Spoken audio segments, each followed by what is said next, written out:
Good morning everyone.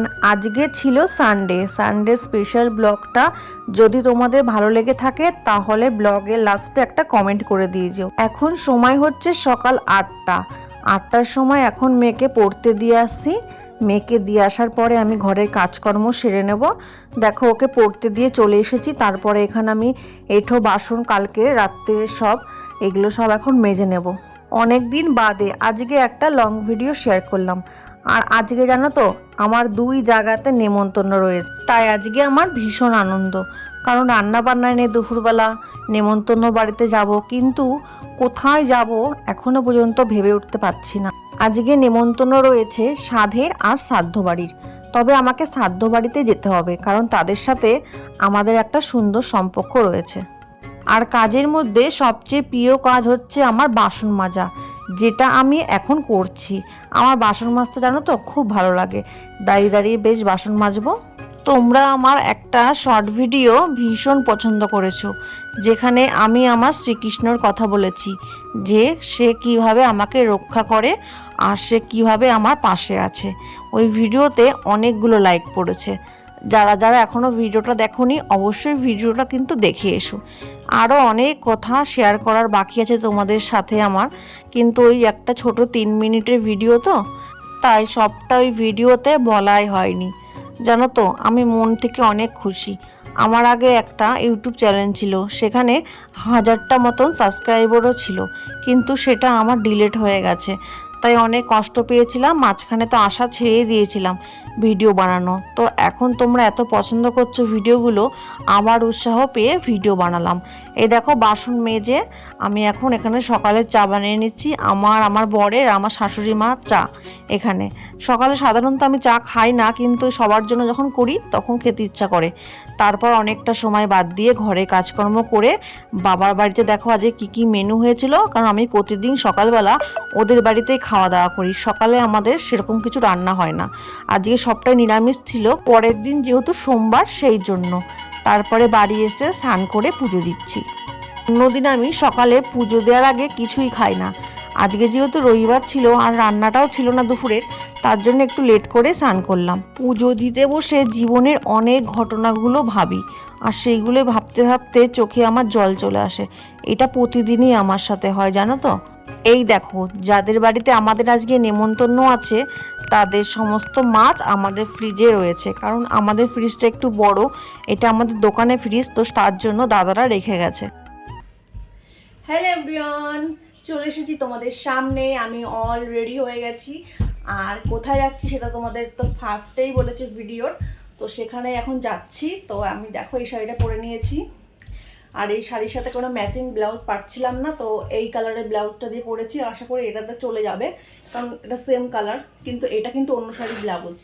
তো আমি দেখো এরকমই রেডি হয়েছি, যেহেতু বেশি কোনো সাজগোজ করিনি, শ্রাদ্ধ বাড়ি বুঝতেই পারছো। তো এখন বাজে হচ্ছে পুরো রাইট 2টো। আমরা একটু পরে বেরোবো। তো চলো দেখি কতটুকু তোমাদের সাথে শেয়ার করতে পারি না পারি। তো এখন আসছি, পরে দেখা হবে, বাই। আমরা ভিলাতে চলে এসেছি। সাধারণত আমি এরকম ধরনের ভিডিও করি না, যেহেতু আমি এখন রোজগার ভিডিও দিচ্ছি, ব্লগ ভিডিও, তাই ব্লগ ভিডিওর মধ্যে আমি কোথায় যাচ্ছি কি করছি সবটাই তো তোমাদের সাথে শেয়ার করার আমার দরকার, তাই না? তার জন্য ছোটোখাটো করে তোমাদের জন্য একটু কিছু ভিডিও করলাম। এ দেখো আমরা এখন খেতে বসে গেছি, অনেকক্ষণ অপেক্ষা করার পরে ফাইনালি আমরা জায়গা পেয়ে গেছি। আমি, আমার মেয়ে, আমার একটা বৌদি কিংবা দিদি বলতেই পারো, সে আর তার ছেলে, আমরা এক টেবিলেই বসেছিলাম।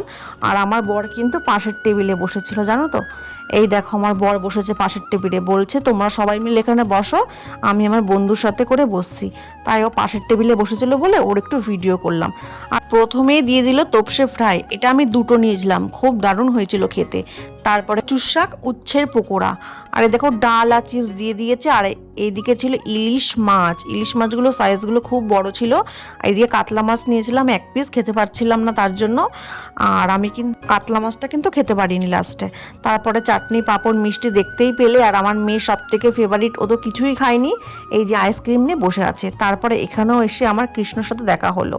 বিকালে বৃষ্টি হওয়ার পর আকাশটা দেখো কত সুন্দর লাগছে দেখতে, মনে হয় কেউ রং তুলি দিয়ে ছবিটা এঁকে দিয়েছে। এতটা দারুণ লাগছিল কি বলবো। সন্ধ্যা হয়ে গেছে, তাই আমি এখন ঠাকুরকে সন্ধ্যাটা দেখিয়ে নিচ্ছি। আর আমার ধুনোর গন্ধ খুব ভালো লাগে জানো তো। চেষ্টা করি আমি ধুনো দেখানোর ঠাকুরকে, কিন্তু রোজ হয়ে ওঠে না। কিন্তু বৃহস্পতিবার আর শনিবার করে আমি কিন্তু ধুনো ধরাবই। সন্ধ্যা দিতে দিতে আমার পুরীর জগন্নাথ মন্দিরের কথা ভীষণ মনে পড়ছিল।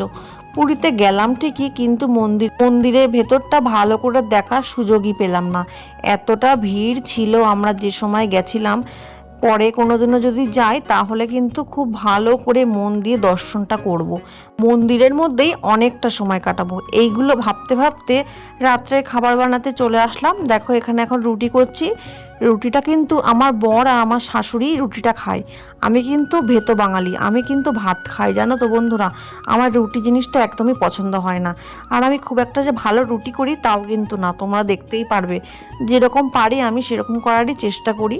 আমাকে যদি একবেলা কেউ রুটি খেতে বলে, আমার না গায়ে জ্বর চলে আসে, কারণ আমি রুটিটা খুব একটা পছন্দই করি না। আর আমি কিন্তু ভয়েস ওভারগুলো দিই জানো তো কখন, সেটা হচ্ছে 8টা থেকে 9টার মধ্যে। তখন আমার মেয়েকে পড়িয়ে আমার মেয়েকে নিচে খেলতে পাঠিয়ে দিই, আর তখন তোমাদের সাথে এই কথাগুলো আমি বলি। মাঝে মাঝে মেয়ে কান্না করে, তখন আবার কেটে কেটে ভিডিওগুলো ভয়েস দিই। তোমরা হয়তো শুনলে বুঝতেই পারবে, কিছু করার নেই। এই সময়টাই আমি একটু ফাঁকা পাই, তাই এই সময়টাই ভয়েস ওভার দিয়ে তোমাদের সাথে কথা বলি। ভিডিও এডিট করা, ভয়েস করা, এইগুলোর কিন্তু অনেক সময় লাগে বন্ধুরা। আর আমার দেখো কথা বলতে বলতে রুটিটা এখানে হয়ে গেছে। আর আমি রাত্রিবেলা খাবো হচ্ছে আজকে গোবিন্দভোগ চালের ভাত আর ডিম সেদ্ধ। তাহলে বন্ধুরা আজ আসি, আবার দেখা হবে নেক্সট ভিডিওতে।